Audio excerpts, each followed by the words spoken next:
Okay. All right, good evening, everyone. I show it's 7:03 on Tuesday, April 14th, 2020. Let's call to order the City of College Place Electronic City Council meeting. City Clerk, will you please do the roll call? Yes.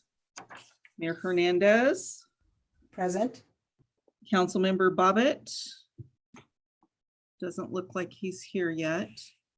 Councilmember Cleveland, Present.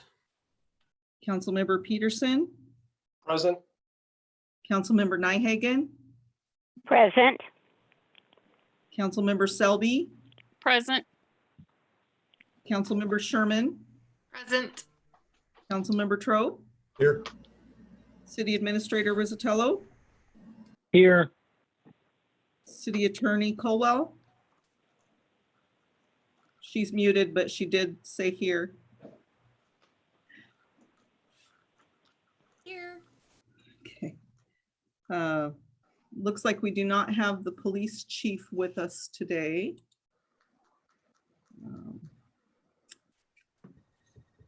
And fire chief is not with us. So we've got the community development director, Rickard. Present. Finance director, Carlton. Here. HR manager, Doring. Here. Public works director, Hartwig. Here. Deputy clerk, Holm. And myself, city clerk. Okay, Great, thank you. So we have a quorum. we do have a quorum. Thank you. Okay, let's open up by doing the Pledge of Allegiance, please. Okay. Well, I pledge allegiance Allegiance to the flag of the United States of America and to the republic for which it stands, one nation under God, indivisible, visible with liberty, justice for all. justice for all.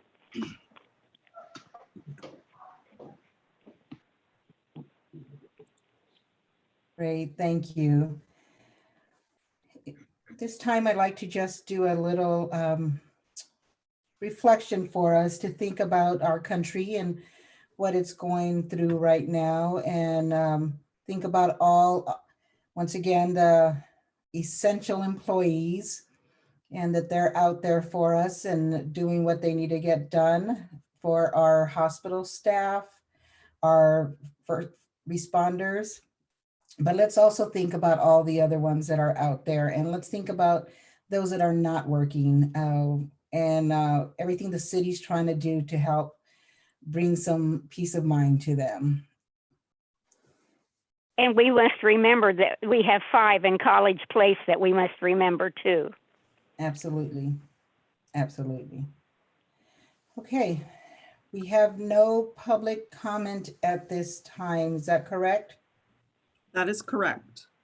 Okay, then let's move on to consent agenda, which consists of approving the agenda for April 14th, 2020, the council minutes for March 24th, 2020, approve the council minutes from April 7th, 2020 workshop, the resolution to adopt the city COG and pandemic annex as presented by Mr. Rizzatello, the salary ordinance update as presented by Ms. Doring, and the check register and financials as presented by Mr. Carlton.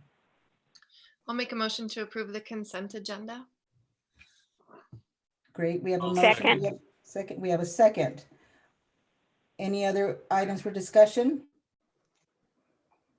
Okay, hearing none, let's vote. All in favor say aye. Aye. Aye. Aye. Any opposed? Okay, the ayes have it. The motion is carried and adopted. We're going to move on to presentations. Mr. Rizzatello is going to share an update on the COVID-19. Okay. The purpose of this presentation really is just to go over everything to date pretty much. with the pandemic and then the city response as it relates to it. So Lisa, if you could please open a presentation.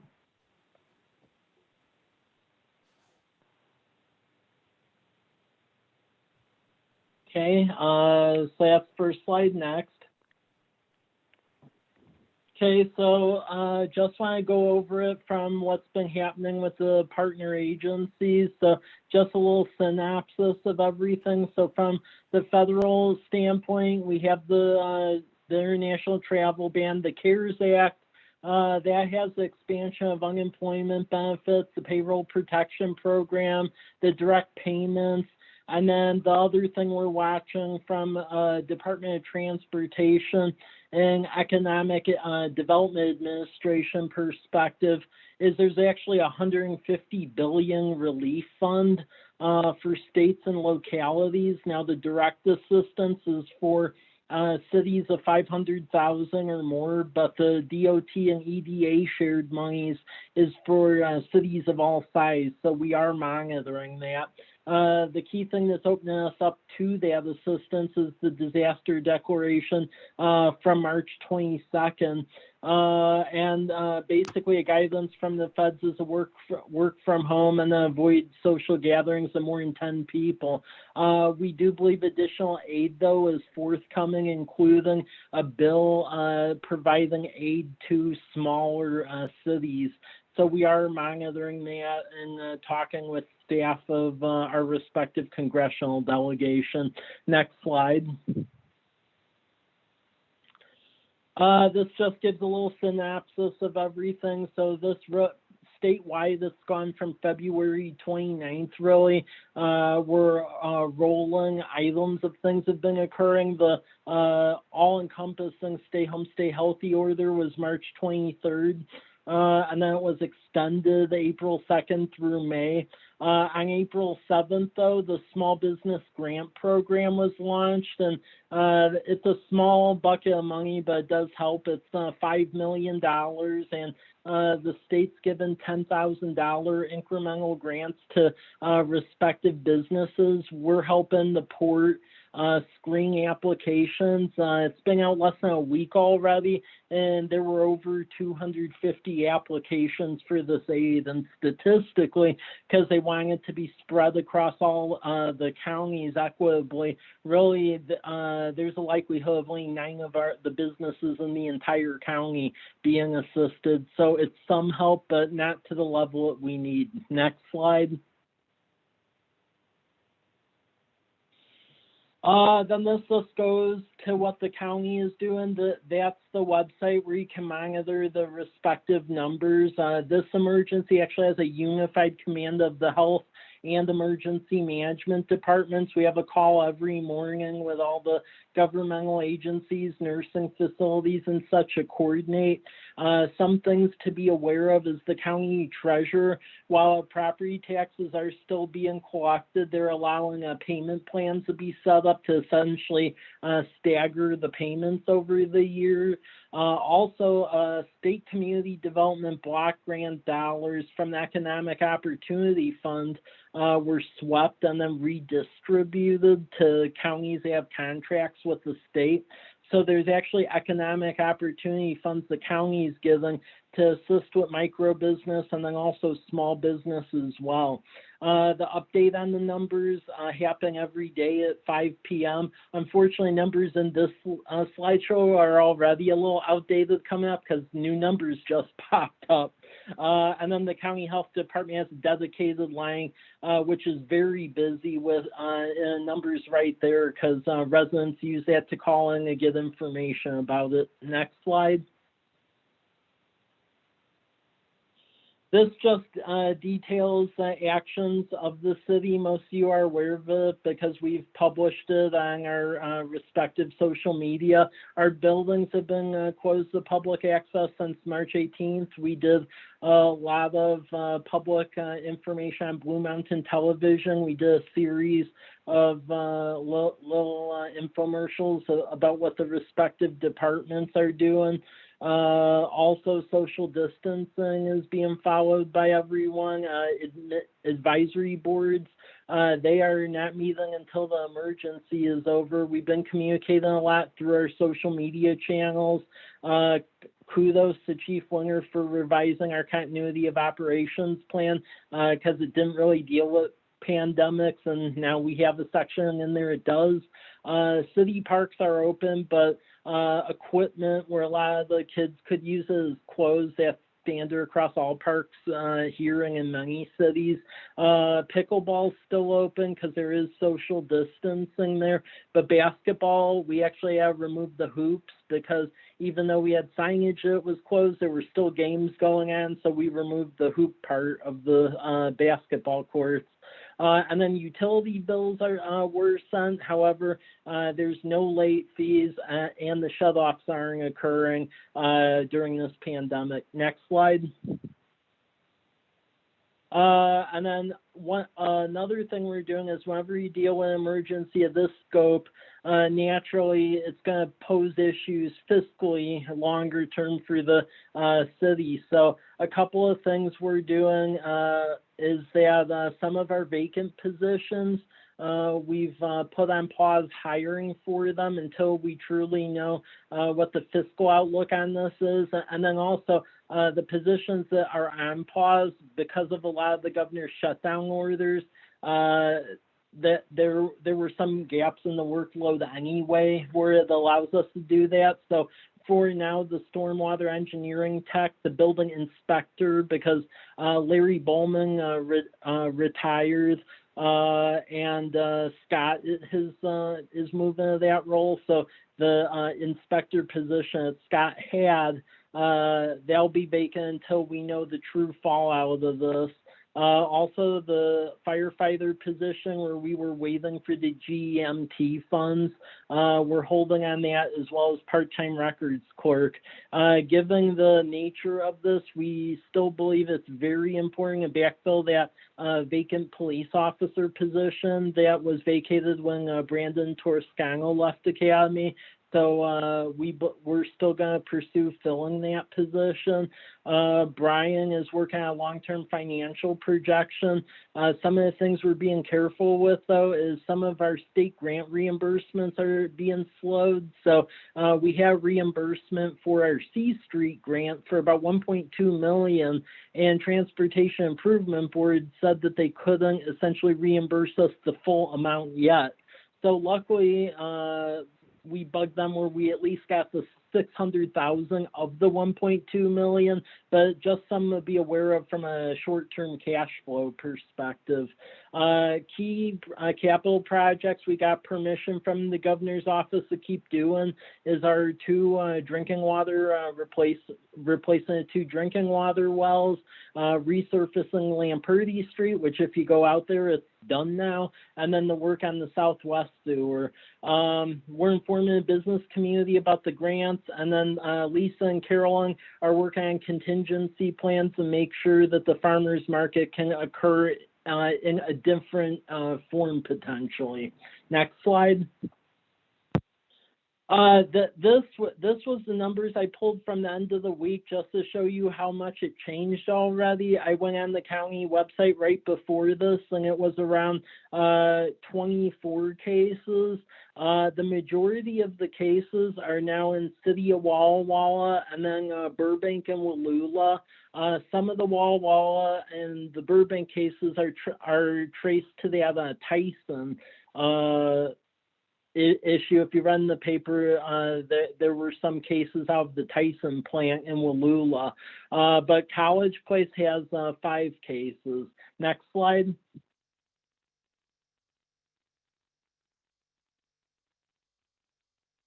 This just shows you a little bit of an infographic where we're at compared to a lot of the other counties in the state. So as you can see, we have some cases, but relative to the west side and a lot of the other areas, even like Spokane or Yakima, we're doing pretty good. Next slide.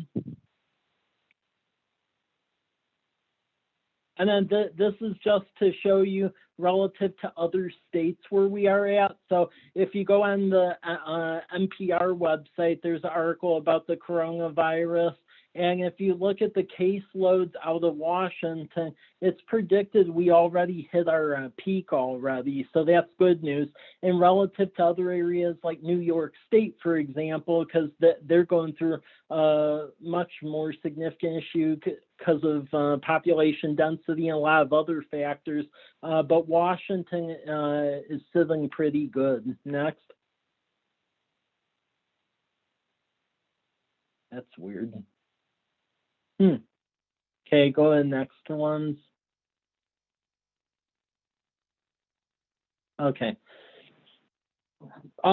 Revenue, just to let y'all know about that, there is really no guidance from Department of Revenue or Office of Financial Management as far as the shrinkage on this. Luckily, MRSC is starting to have some webinars on that we will be monitoring. Luckily, a lot of the businesses we pull sales tax from are the essential businesses. So Home Depot, Walmart, Andy's Market, Beeline, Human Bean, they're all open still. So luckily, compared to other cities, the hit won't be as significant, but there still will be a hit because a lot of the university students have gone home, although there are some still here. Things we will be watching is building permits, development activity, the grants, especially since the state seems to be a little hesitant releasing money, utility income and sales tax. Good news is the fund balances are healthy, and luckily from 2 years ago, although we didn't get to the goal we had for the rainy day fund, at least it exists and it has money in it. So that's a good thing. And then we're monitoring at the federal level that legislation that's moving, because there's 2 other bills that are moving. The one is helping cities of all size, and then the other one is a bill having to do with significant investment in infrastructure, very much akin almost to like Works Progress Administration of like the 1930s. So really trying to get our information together on bigger infrastructure projects and position them, because there may be an opportunity to get significant federal funding for them. Next. Oh, it's the one slide skipped, Lisa. Okay, so activities going forward, as you can tell, it remains very fluid. Information changes day by day, but we're doing what we can to monitor it and go from there. We'll continue to brief the council as the situation evolves. And we're also positioning the projects where if that infrastructure bill does pass, we can take advantage of it. When the federal government invests, typically it's shovel-ready projects, and we do have 2. We have the Southwest Wastewater Trunk Line, where the plans are almost done on that, and we do have plans on the wastewater treatment plant renovation. So those are things we can position where if that bill does come about, hopefully we can get aid for it. And with that, that is what I have for our response to this today. Any questions?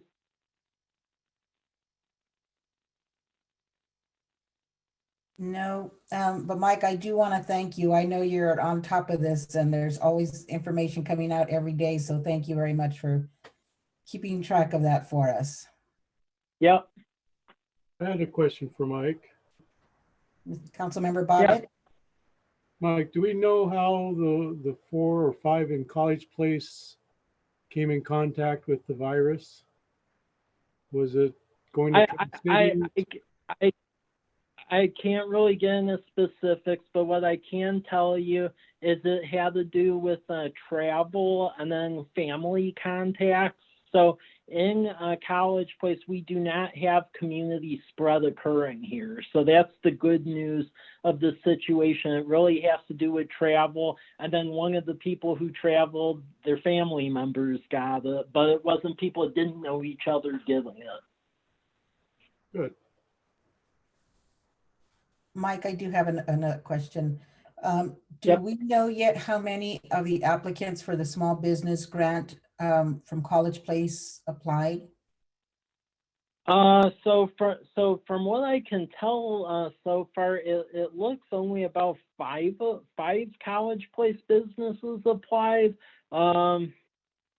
Yeah, that one baffles me a bit because we advertised it quite a bit on social media, the website, and so forth, and we'll continue to do so because there'll likely be additional rounds, but 5.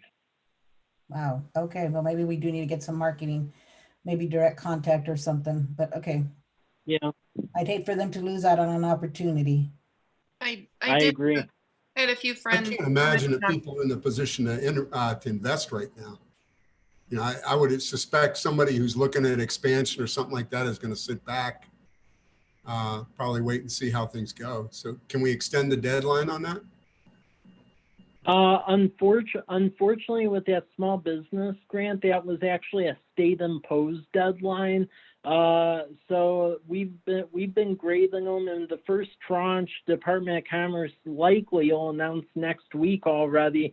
And from talking with Lisa Brown, they're going to use the evidence of all of the applications from everyone to show that they need to essentially develop a bigger fund for this.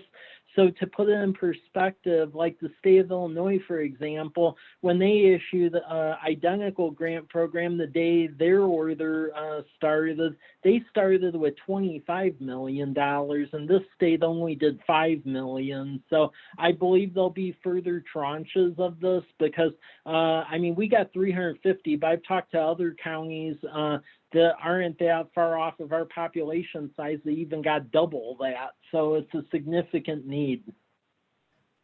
Councilmember Sherman, you were going to say something? Yeah, thank you. I was, a few people on Facebook had been talking about the difficulty with applying online and just that they keep going back in, and a few of them are College Place, so there might be more coming as some of those glitches are worked out.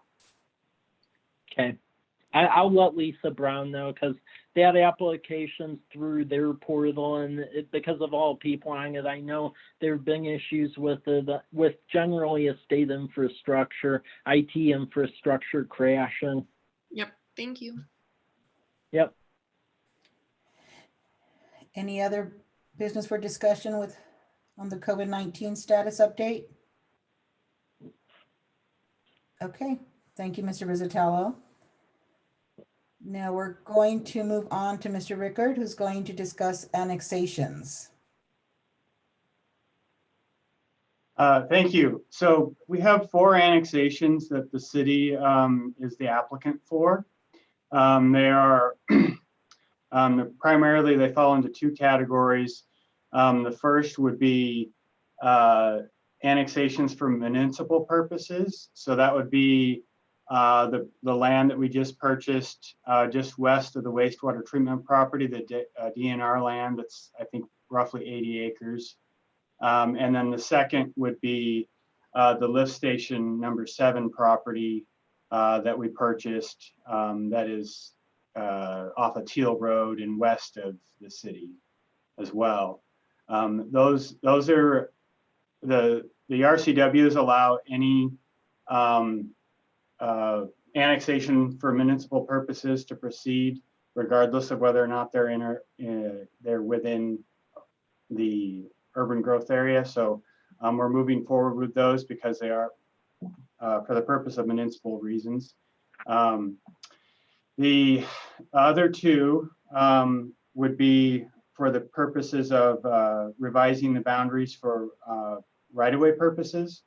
So the first one would be down off of SR 125 and the intersection of College Avenue.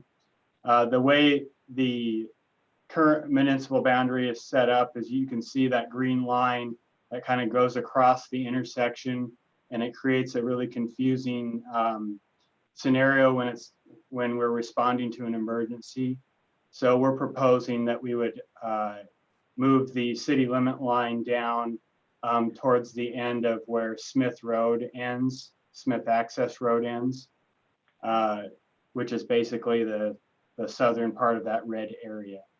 That would make for a clean break where the city and county begins. And then the second right of way annexation would be north of the McKiernan Christensen property on Majonier, that blue area. We didn't bring that into the city previously because it wasn't within our urban growth area, and it now is. The process for the right-of-way annexations is pretty straightforward. At the next council meeting, we'll ask for the council to take action and pass an ordinance. And then that ordinance would be sent to the county, and we would ask the county commissioners to pass a similar ordinance. And once both of those ordinances are passed, the annexations are essentially effective. Now, the annexations for municipal purposes takes a little bit longer because we do have, because you're actually annexing ground that's owned by a corporation, and so there are more stringent notification requirements. So it actually would take 60 days before we can implement before the annexation would become effective. So we're looking at more like June 30th for an effective date. But it's important that we move forward on both of these annexations for municipal purposes because we have planned projects on both of those. One, not so much the DNR land because we're just applying wastewater at a future point, but the lift station property, lift station number 7, we're hoping to be under construction, I think, at least going out for bids this late summer and starting construction, I think, in fall. So, and there's a lot of pre-planning that we need to do. We want to make sure that we're able to process our applications for the structures within our own city limits rather than having to go to the county for a conditional use permit. So I'll be bringing these back to you for action on the 28th of April.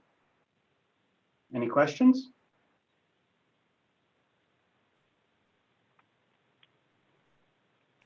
Doesn't look like it. Okay. Thank you very much. Thank Okay, you. we're going to move on. Next items on the agenda is the public hearings. Mr. Rizzatello, you have a discussion regarding community block grant. You're on mute. Oh, okay. Thank you. So with this agenda item, this once again is going after a state community development block grant to fund constructing more sidewalk. The only areas of the city that we can do this in are the 2 census block groups that meet essentially the low moderate income threshold of 51% or greater. And those block groups, they straddle College Avenue from roughly C Street all the way down to Sunny, and then from Birch to about Davis, going out a little bit to Academy Way. In this tranche of grant request, it'll be a build about a little over 2,100 feet of sidewalk, and it'll be along essentially Northwest B Street because there's sidewalk gaps along there.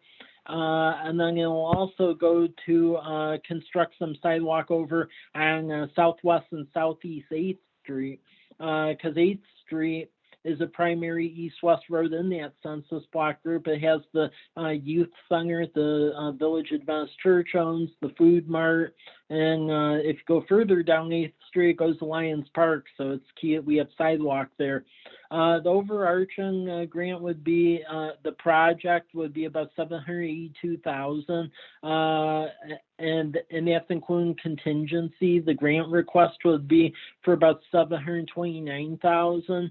It's a bit higher because in this case, we have to essentially obtain right of way. Residents could always donate it, but we have, because it's passed through federal money, we do have to proceed with the chance that they don't want to donate it, and in which case we would have to pay them for the right of way to build the sidewalk, because a lot of these streets have really narrow right of way. So this doesn't commit us to anything, but it just authorizes us to submit the grant application, and in general that you're supportive of this. And really my plan going forward is that since they finally bought off on our argument about the census block groups qualifying us for community development block grant, really every year that they put out this call for projects, I want to try to submit sidewalk projects until we have all streets in the 2 block groups that don't have sidewalks sidewalked. So at least that's the idea at hand. Okay, thank you. City Clerk Nysel, do we have any public testimony regarding the topic of the community block grant application? No one submitted a request to make public comment or sent an email. Okay, thank you. Council members, if anybody have any questions or comments for Mr. Rizzatello?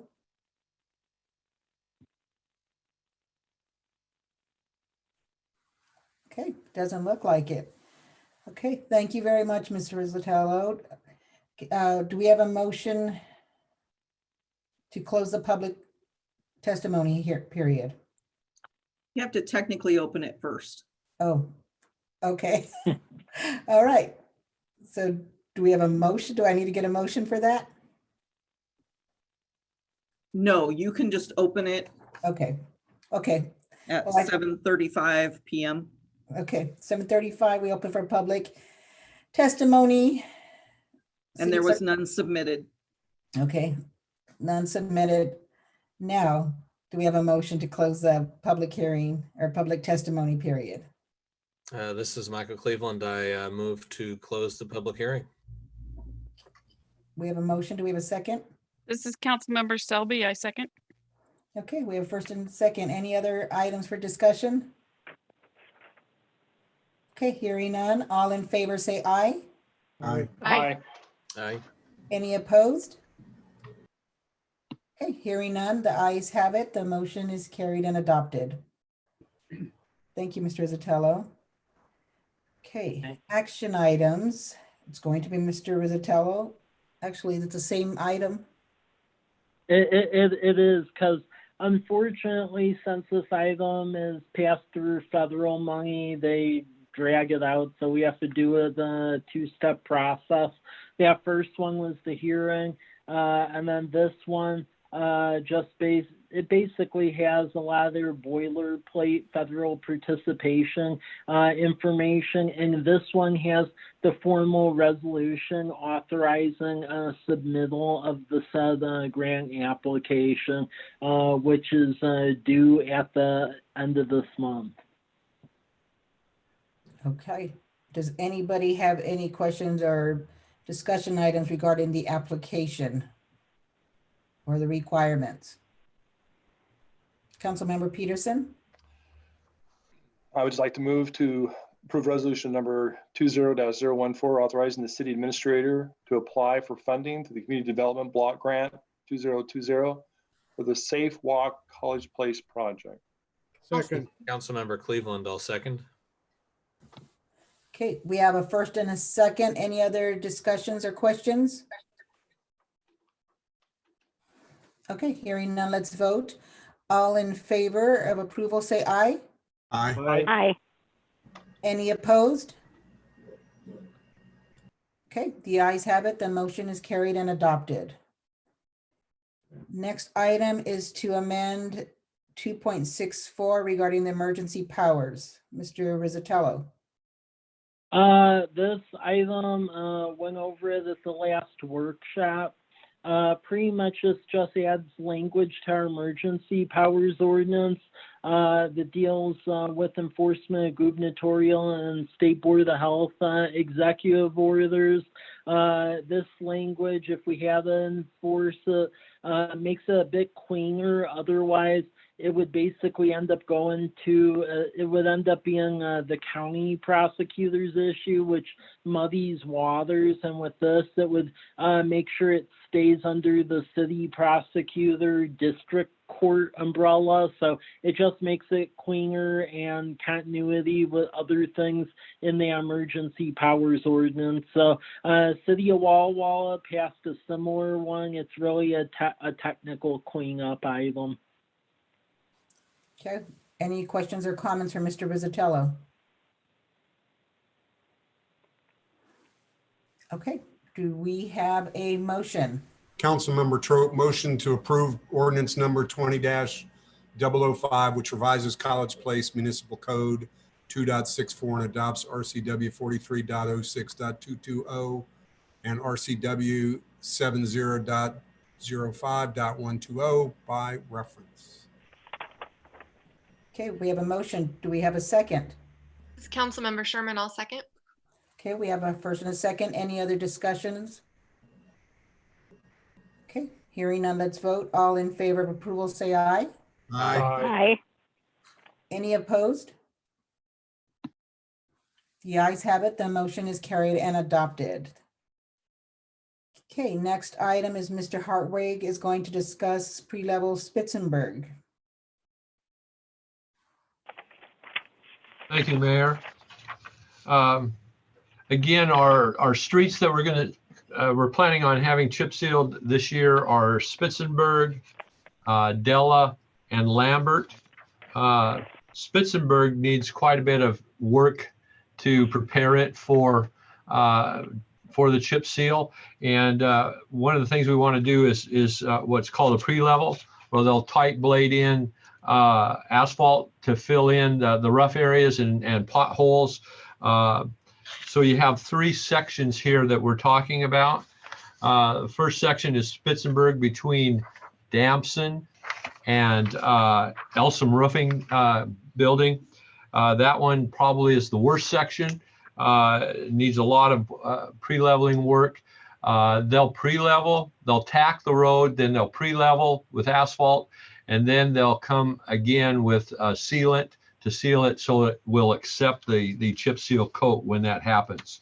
That one was for a price of $10,520.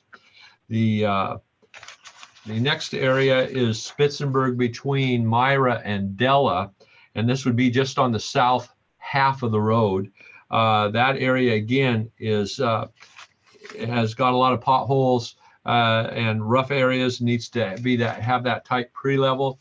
It'd be the same process. That one was for $10,080.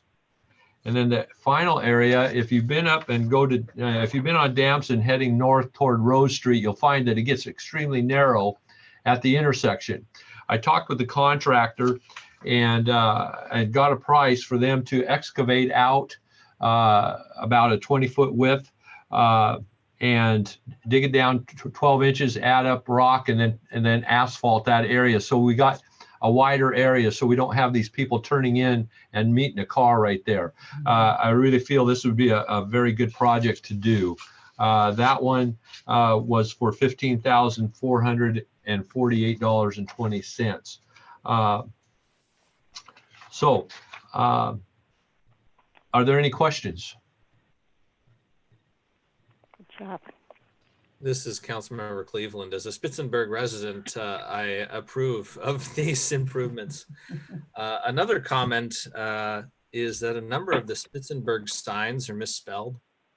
There are differences that for a lot of them, Berg is spelled with an E. For some of them, it's spelled with a U. I believe the post office has it as B-U-R-G. It's B-U, yep. Yeah, so I was wondering if maybe not now, but at some point we could get that on the board for just having that corrected. Also, some of the signs say Spitzenberg Street, and a couple of them say Spitzenberg Avenue. So it's an interesting street to live on for a lot of reasons. Yeah, it's a Spitzenberg Street. Most of those signs were county when nothing was done with them when the city annexed the property because they were being used. So that shouldn't be a problem changing. Okay. Thank you for bringing that up, Councilmember Cleveland. You do want to get that cleaned up. If there are no other comments, I might motion to authorize the administrator to execute a contract with Central Washington Asphalt for an amount not to exceed $43,000, which includes tax and a 10% contingency for the pre-leveling of Spitzenberg prior to the chip sealing and the widening of Damson between Spitzenberg and Rose. Second. Okay, we have a first and a second. Any other discussions or questions? And I'll note that the second was Councilmember Trope for those Correct. listening. Okay, let's vote. All in favor, say aye. Aye. Aye. Aye. Any opposed? Okay, the ayes have it. I would just like to mention that right now they're still planning on chip sealing. If we get another delay in or extension of that order, then the chip sealing may not happen this year. But just be aware. Okay, good. With that comment, is there any other comments? Okay, so we had a motion and a second. So all in favor, say aye again. Aye. Aye. Thank you. Aye. Okay. The ayes have it. The motion is carried and adopted. Thank you. Okay, Mr. Rizzatello, you're up again regarding accepted State Department of Natural Resources grant program. Thank you. So this is another grant we ended up giving to cover urban forestry management plan and collecting GIS data for where all the trees are at. It's city park properties and city arterial roadways. We qualify for it since city is a tree city, and we end up getting the grant from Department of Natural Resources. This is just an agreement that certifies that we hire engineering GIS intern every year. The idea is that they would collect the GPS data where all trees are at, and we would hire a consultant to conduct the urban forestry master plan that is required of this grant. The grant would end up being due likely the following summer, although the deadline for it will likely get pushed back due to this coronavirus pandemic. We qualified for this since we are a tree city. Okay, any questions for Mr. Rizzatello? Okay, I have one. You mentioned that one of the requirements would be to get a GIS intern, is that correct? Yes, we have an engineering intern every summer. Oh, okay, because that was going to be my question, if you had any concerns that we would have trouble getting one. But there's no concern. Usually we're able to always get one, so I would have no concerns. Typically, we do have problems finding someone with a GIS expertise, but I'm able to train them. So. Okay. Okay. Any other questions or comments? Okay. Do we have a motion?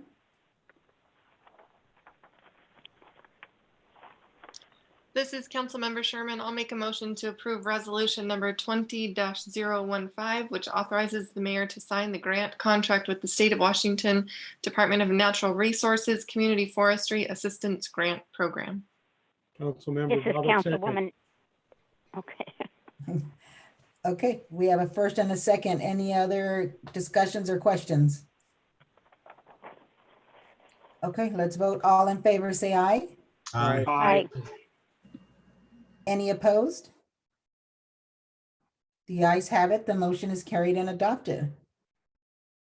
Okay, and lastly, for Mr. Rizzatello, the resolution to support Lions Park renovation grant. This resolution of support covers grants for Lions Park renovation. This one covers the pond separation, and the ADA access with fishing dock. Went over this at the council workshop the previous week. There'll be 2 other grant applications for this project as well. This is just the first one because the due date was not pushed back for this specific grant program. So with this one, so. Okay. Any questions for Mr. Rizzatello?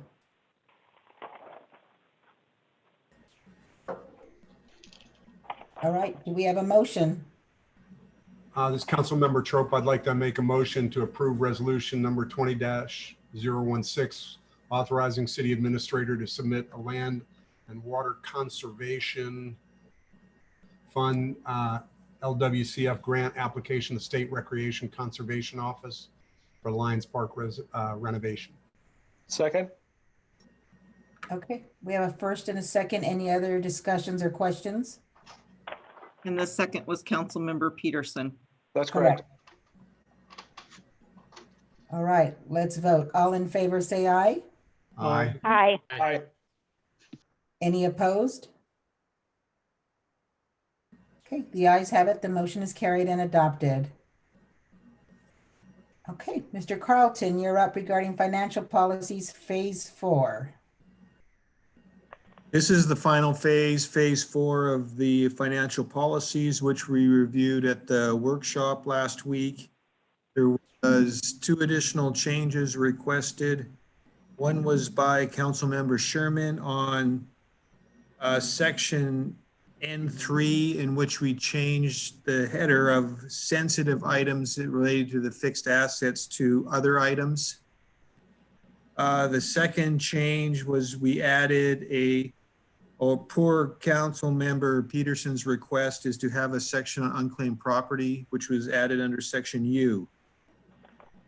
You've seen this document a number of times over the last few years, so does anybody have any questions?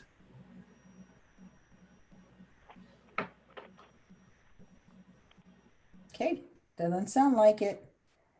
It would be nice to walk through it all again. The whole thing. Yeah, I wasn't paying attention. Could you just read it out to us verbatim, please? I hope that's a joke. It is. But yes, we can. Mike can read it in less than 4 minutes. Go. You know, I think the comment, you know, well, there were a lot of positive comments about this at the workshop. I just, kudos to the staff and to the finance. This is just, it's great once again to get this in writing, and it's a wonderful document. Thank you so much. Thank you. Here, here. Yeah, thank you, Mr. Carlton. Councilwoman Nyhagen, I make a motion to approve the ordinance number 20-006, adopting the updates and additions to the College Place financial policies. Okay, we have a motion. Do we have a second? Councilmember Trope, second.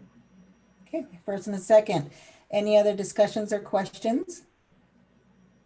Councilmember Peterson, just a follow up. I think I know the answer to this. Previously, there was a comment made of the delay on the treatment of our roads, chip and seal. What's driving that? Is that the is it obviously, is it our current situations in our community, or is there something else?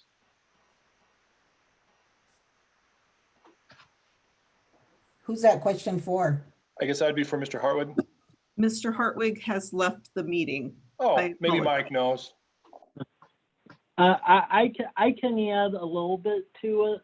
The delay in the chip seal is that kind of work per the governor's order is not deemed essential. So if that governor's order is continued, we won't be able to do it until it's lifted, or he tweaks the order where that kind of work is essential. That's what I suspected. Thank you, Mike. Okay, do we have any other questions regarding financial policies? Okay, hearing none, do we have a motion? The motion's already been made. Oh, that's right, we do. Seconded, voted on. Thank you. Okay, all in favor, say aye. Aye. Aye. Aye. Any opposed? Okay, hearing none, the motion is carried and adopted. Thank you. All right, so we are at the end of the agenda. Do we have any items for business before adjournment? All right, can I get a motion to adjourn? So moved. Can we get a second? Second. All right. Let's vote. All in favor of adjourning the meeting, say aye. Aye. Aye. Any opposed? All right. Oh, the meeting is adjourned. Miss you too. The meeting is Guys, later. adjourned. Thank you all very much. Have a great night. Thank Wash you. your hands. Thank you. God bless you all.